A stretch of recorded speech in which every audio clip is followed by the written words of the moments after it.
साथ वरिष्ठ पत्रकार अनुज अग्रवाल जुड़ चुके हैं। बहुत स्वागत है आपका सूर्य समाचार पर अनुज जी। अनुज जी देखिए, क्योंकि बीजेपी ने एक सपना देखा था दिल्ली में सत्ता पाने का, वो सपना तो पूरा कर लिया गया है, लेकिन अब सीएम के चेहरे को लेकर चर्चा के बाजार रोज गर्म हो रहे हैं। एक नया नाम हर रोजाना हम देख रहे हैं कि सामने आता है। आपको क्या लगता है कि बीजेपी इस बार कौन सा अध्याय लिखने जा रही है? देखिए श्वेता जी, बीजेपी की कल्चर मोदी जी और अमित शाह जी के आने के बाद से पूरी बदल चुकी है। हम पुराने अटल आडवाणी जी के युग की कल्पना करें तो वहां चीजें पहले से चेहरा एक बन जाता था राज्यों में और उसके चेहरे के आधार पर चुनाव लड़ते थे जी। आज सारा परिदृश्य बदल चुका है। आज जो भी इलेक्शन होता है, बीजेपी जब भी लड़ती है तो एक कलेक्टिव लीडरशिप पे लड़ती है और मोदी जी के चेहरे पे लड़ती है। बिल्कुल। तो इसमें एक डबल इंजन की सरकार का एक कॉन्सेप्ट जो डेवलप किया है बीजेपी ने, उसमें यही है कि एक प्रोटोकॉल, एक नीतियां, एक पूरा स्ट्रक्चर जो भी स्टेट में जहां भी सरकार बनेगी उसमें कोऑर्डिनेशन चलेगा, केंद्र का भी, राज्यों का भी और बीजेपी के हेड ऑफिस का भी। तो ऐसे में बीजेपी के सब नेता ही कहते हैं कोई भी कार्यकर्ता भी आज की डेट में मुख्यमंत्री बन सकता है, क्योंकि एक फ्रेम में हम काम कर रहे हैं, एक विजन पे काम कर रहे हैं, एक हम सेट एक सिस्टमेटिक गवर्नेंस के मॉडल पे काम कर रहे हैं। तो उसमें AI, BI, CI, DI इससे बहुत बड़ा फर्क नहीं पड़ता। कहने के लिए नाम बहुत चला दिए जाते हैं, लेकिन सबसे जो अहमियत है, बीजेपी जब भी किसी को मुख्यमंत्री बनाती है तो अभी देखिए आपने हरियाणा में भी देखा, आपने मध्य प्रदेश में भी देखा, आपने राजस्थान में भी देखा, बिल्कुल नए नाम, चौंकाने वाले नाम सामने आ जाते हैं। तो ऐसे में बहुत कयास लगाना बड़ा मुश्किल काम है। जो जनरल फैक्टर चल रहे हैं उनमें 3-4 फैक्टर बड़े इंपॉर्टेंट है कि एक जाट बेल्ट से अगर कोई बनता है, और चूंकि अरविंद केजरीवाल को हराया इसलिए प्रवेश वर्मा एक बड़ा पावरफुल नाम है। इसके बारे में लगभग बीजेपी में काफी लोगों का, हमने जब बात की नेताओं से तो उन्होंने लगभग यही कहा कि प्रवेश वर्मा सबसे स्ट्रांग कैंडिडेट है। लेकिन उतना ही स्ट्रांग कैंडिडेट सतीश उपाध्याय है, क्योंकि बिहार में इलेक्शन है वो और वो बड़े सीनियर लीडर हैं और बिहार की पृष्ठभूमि से हैं, तो वो भी एक नाम हो सकते हैं। तीसरा नाम विजेंद्र गुप्ता, जिन्होंने लगातार लड़ाई करी है बीजेपी के लिए, 2 बार विपक्षी नेता भी रहे हैं, कई बार विधायक रहे हैं और सबसे सीनियर नेता है, तो वो भी एक बड़ा अच्छा चेहरा है। महिला चेहरे के नाम में एक रेखा गुप्ता का नाम बड़ा तेजी से चल रहा है। तो 3-4 नाम तो बिल्कुल ऐसे ही जैसे लगता है कि इनमें से कोई एक बन जाएगा। लेकिन क्या चमत्कार मोदी जी करते हैं, किसको एक नया चेहरा लाकर दे सकते हैं। पूरब में अगर पूर्वी चेहरा रखते हैं तो अभय वर्मा भी एक चेहरा हो सकते हैं जी। बिल्कुल। देखिए तो इसके अलावा कपिल मिश्रा भी एक चेहरा हो सकते हैं। अगर पंजाब को ध्यान में रख के करते हैं तो बीजेपी में एक सिख जो चेहरे हैं उनमें से किसी एक को बनाया जा सकता है जी। तो ये कुछ भी अभी हम नहीं कह सकते क्या होगा, तो लेकिन ये जरूर है कि जो चेहरा होगा वो सबको सर्वमान्य होगा और बीजेपी में अब कोई विरोध की गुंजाइश किसी स्तर पर नहीं बचती।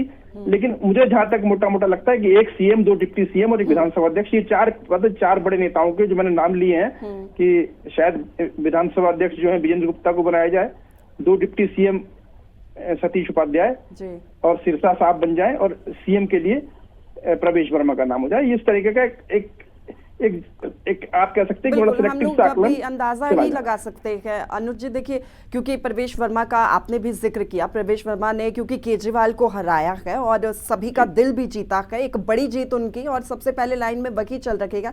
उनको लेकर अब सवाल कई तरीके के सामने भी आ रखेगा। देखिए, अगर प्रवेश वर्मा को बनाते हैं CM बीजेपी दिल्ली में, तो दिल्ली से कई जो अन्य राज्य हैं उसको भी बीजेपी साध सकती है, जैसे कि आपने भी जिक्र किया, हरियाणा हो या उत्तर प्रदेश हो या राजस्थान को, जो बॉर्डर्स लगते इलाके हैं उन सभी को साधने का काम प्रवेश वर्मा, क्योंकि एक जाट बेल्ट से भी वो बिलोंग करते हैं, वो एक अच्छा संदेश भी दे सकते हैं जो राज्य के, क्योंकि हरियाणा में भी आप देखिए एक अच्छे जाट वोटर्स है, राजस्थान में भी है, यूपी में भी है, पश्चिम यूपी की हम बात कर रहे हैं, तो उनसे एक बड़ा फायदा हो सकता है पार्टी को। अगर आपने किसान आंदोलन देखा होगा तो वो एक जाट आंदोलन था और जाटों में बीजेपी के लिए एक नाराजगी जग जाहिर है। बिल्कुल। तो ऐसे में किसी जाट चेहरे को, युवा चेहरे को अगर बनाते तो उसका एक अच्छा संदेश जाएगा। और हरियाणा में जो बीजेपी राजनीति कर रही है नॉन जाट वाली कर रही है, पंजाब में नॉन जाट वाली राजनीति कर रही है, तो पश्चिमी उत्तर प्रदेश में जरूर उनके साथ लोकदल जुड़ गया है, लेकिन वो कहीं ना कहीं उनको एक जाट लीडरशिप की बीजेपी में कमी दिखती है। तो ऐसे में प्रवेश वर्मा एक बहुत सशक्त चेहरा हो सकते हैं। और चूंकि साहब सिंह वर्मा जो बीजेपी के पूर्व मुख्यमंत्री रह चुके हैं दिल्ली के, उनके बेटे भी हैं, तो एक कंफर्टेबिलिटी भी है, उनकी एक्सेप्टेबिलिटी भी है, अंदर उनकी पहुंच भी नीचे से ऊपर तक सब जगह पर है। तो ऐसे में एक सबसे अच्छा अगर नाम बीजेपी के लिए हो सकता है तो प्रवेश वर्मा हो सकते हैं। साथ में पूर्वांचली डिप्टी सीएम बन जाए, एक सिख डिप्टी सीएम बन जाए, इस तरीके का मुझे लगता है कॉम्बिनेशन बनेगा। और वीरेंद्र गुप्ता को विधानसभा अध्यक्ष बना दिया जाएगा, जैसे रमन सिंह को छत्तीसगढ़ में बनाया गया या तोमर साहब को मध्य प्रदेश में बनाया गया। कुछ इस तरीके का समीकरण मुझे लगता है बीजेपी दिल्ली में ही बनाएगी। पर इसमें एक पॉइंट ये भी है अनुज जी, क्योंकि हरियाणा में भी हमने उदाहरण के तौर पर देखा है कि बीजेपी अपने आप को, क्योंकि पाक साफ पार्टी रखती है कि कास्ट बेस्ड राजनीति नहीं हम करते हैं, जाटों की पार्टी नहीं है, ये जाट सीएम नहीं हम बनाएंगे या जाट बेस्ड पार्टी नहीं है। प्रवेश वर्मा को ना बना के भी एक संदेश बीजेपी दे सकती है कि हाँ, जाटों को ये संदेश कि ये आपकी पार्टी नहीं है। नहीं, अगर वोट बैंक की तरह देखा जाए तो दिल्ली में सिर्फ 6% जाट हैं, तो ऐसा कोई बड़ा संकेत नहीं दे रहा है वो। उससे ज्यादा एमएलए तो वैश्य समुदाय के चुने गए हैं। 8 या 9 एमएलए वैश्य समुदाय से हैं। तो बीजेपी मोदी जी अपने समीकरण अपने हिसाब से तय करते हैं और उसका एक बड़ा दूरगामी एक उसकी सोच भी होती है, दूरगामी उसके प्रभाव भी होते हैं। और वो ये कहते हैं कि जाट की राजनीति से ऊपर, जातियों की राजनीति से ऊपर उठकर हम देश की राजनीति करते हैं, सनातन की राजनीति करते हैं, हिंदुत्व की राजनीति करते हैं। तो वो एक संदेश भी देने की कोशिश करते हैं कि किसी भी जाति का समूह किसी भी प्रदेश में जाति का चेहरा राज कर सकता है, लेकिन वो उसमें कॉम्पिटेंसी होनी चाहिए, पार्टी का बिल्कुल डिवोटेड वर्कर होना चाहिए, उसके पास एक अच्छी एडमिनिस्ट्रेटिव दूरदृष्टि और क्षमता होनी चाहिए। तो उनके पैरामीटर अलग है, लेकिन एक मान के चलिए कि दिल्ली में सीएम कोई भी हो, लेकिन सुपर सीएम एलजी रहेंगे और कहीं ना कहीं गृह मंत्रालय की हस्तक्षेप, बीजेपी हेडक्वार्टर की हस्तक्षेप और पीएमओ की हस्तक्षेप भी रहेगी। तो इसलिए दिल्ली में मुख्यमंत्री जो भी बन जाए उसके पास बड़े सीमित अधिकार रहने, और वैसे भी दिल्ली सरकार के पास बहुत ज्यादा विभाग है भी नहीं। तो जो भी आना है वो चेहरा उससे दिल्ली के विकास पर बहुत फर्क नहीं पड़ना। और अगर आप देखेंगे तो पिछले कुछ दिनों में एलजी साहब ने धड़ाधड़ मीटिंगें भी ली हैं, 100 दिन के एजेंडे तय करने के लिए ब्यूरोक्रेट्स को बोल दिया है, और यमुना रिवर फ्रंट पर काम होना है, और दिल्ली में हर लेवल पर सुधार होने, और जो बीजेपी का मैनिफेस्टो उसमें इंप्लीमेंट होना है, और जो आयुष्मान भारत योजना वो भी इंप्लीमेंट होनी है। ये सारी गाइडलाइन और डायरेक्शंस आनी शुरू हो गई हैं। तो ऐसे में सीएम हो ना हो, सरकार दिल्ली में एक तरीके से मुझे लगता है इनडायरेक्टली काम करना शुरू कर चुकी है। बिल्कुल अनुज जी, हम सीएम चेहरे के ऊपर बात कर रहे हैं, तो महिला सीएम होने के कितने चांसेस इस बार नजर आ रहे हैं? क्योंकि पहले भी महिला सीएम रह चुकी है दिल्ली में और इसका एक बड़ा प्रभाव भी रहा है, वो हम सब ने देखा है।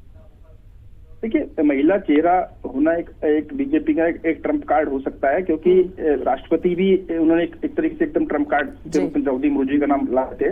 और दिल्ली में चूंकि नेता विपक्ष अब आतिशी ये होने की संभावना ज्यादा है, तो ऐसे में बीजेपी चाहिए एक महिला चेहरा रखें। और दूसरी चीज ये कि अगले लोकसभा चुनावों में 33% आरक्षण महिलाओं के लिए रहना है, लोकसभा में, विधानसभाओं में। तो ऐसे में बीजेपी को अपनी महिला लीडरशिप भी खड़ी करनी है, और सब दलों के लिए चुनौती है ये। तो उस संदर्भ को ध्यान में रख के महिला लीडरशिप को भी आगे बढ़ाया जा सकता है। और सीएम चेहरे में शिखा राय भी हैं और रेखा गुप्ता भी हैं। ये दो सबसे वरिष्ठ चेहरे हैं जो सामने आ सकते हैं। बिल्कुल, रेखा गुप्ता तो आरएसएस से भी जुड़ी हुई रह चुकी है, पार्षद को या अन्य छोटे लेवल पे काफ़ी उन्होंने पार्टी के लिए काम भी किया है। क्योंकि ये कंसेप्ट हमने देखा है बीजेपी का कि आप बड़े चेहरे बेशक ना हो, लेकिन आपने अगर छोटे लेवल पर काम किया है तो पार्टी आपको एक बड़ी पोजीशन जरूर देती है। जी हाँ, बिल्कुल। उनके बीजेपी में एक कल्चर है कि जो शांत होकर चुपचाप काम करता है, बिना अपना चेहरा चमकाए हुए, और डिवोटेड वर्कर के रूप में काम करता है, उसके श्रम को, उसकी तपस्या को पुरस्कार दिया जाता है। और ये लगातार कार्यकर्ताओं में मैसेज गया है पिछले कई सालों में कि अगर हम काम भी कर रहे हैं तो ऐसा नहीं कि हमें पार्टी नहीं देख रही है, कब कहाँ किसको क्या मिल जाए पोस्ट कुछ नहीं पता। एक साधारण सा कार्यकर्ता चीफ मिनिस्टर बन सकता है, एक छोटा सा पहली बार का सीएम भी, पहली बार का एमएलए भी सीएम बन सकता है। ये बहुत सारे मैसेज बीजेपी दे चुकी है, इसलिए बीजेपी को कार्यकर्ताओं की पार्टी कहा जाता है। और 10 करोड़ कार्यकर्ताओं के बीच में बीजेपी को अपना एक मैसेज भी देना होता है कि हमारे यहाँ बिल्कुल इनर पार्टी डेमोक्रेसी है, और जो क्षमताओं से अधिक जाकर काम कर रहा है, चुपचाप काम कर रहा है, पार्टी के नेतृत्व में बिना शक किए हुए, पार्टी की नीतियों का पूरा समर्थन करते हुए, और बिल्कुल एक डिसिप्लिन वे में काम कर रहा है, एक अच्छा संदेश दे रहा है, तो उसको कभी भी कुछ भी पद मिल सकता है। तो ये एक बड़ा पॉजिटिव एक तरीके से मुझे लगता है भाव है। और जब सब मिलजुल के बड़ी लीडरशिप छोटी लीडरशिप मिलकर सब काम चला ही लेते हैं। अब क्या ना, गवर्नेंस का एक मॉडल डेवलप कर लिया बीजेपी ने, और इसलिए आप देखिए बिना चेहरों के चुनाव लड़के भी कई प्रदेशों में 3-3 बार 4-4 बार आ चुकी है बीजेपी। तो ये एक अपने आप में एक नई एक अप्रोच बीजेपी ने विकसित की है, जो कहते थे बहुत रिस्की है। और जो चेहरों पे चुनाव लड़ते हैं, केजरीवाल जी जैसे, वो चुनाव हार जाते हैं। तो ये अपने आप में एक संदेश है कि राजनीति की धारा बदल चुकी, एक नई तरीके की राजनीति का प्रयोग जो बीजेपी ने किया था वो सफल हो चुका है। और अब ट्रेंड और डर रहा है, इसी पर ही चलना शुरू हो चुका है। बिल्कुल, काफी मंथन करती है बीजेपी और सभी समीकरण को साध कर ही पार्टी किसी भी चुनाव को लड़ती है। बहुत शुक्रिया अनुज जी, आप हमारे साथ जुड़े और आपने चर्चा की इसको लेकर हमारे साथ।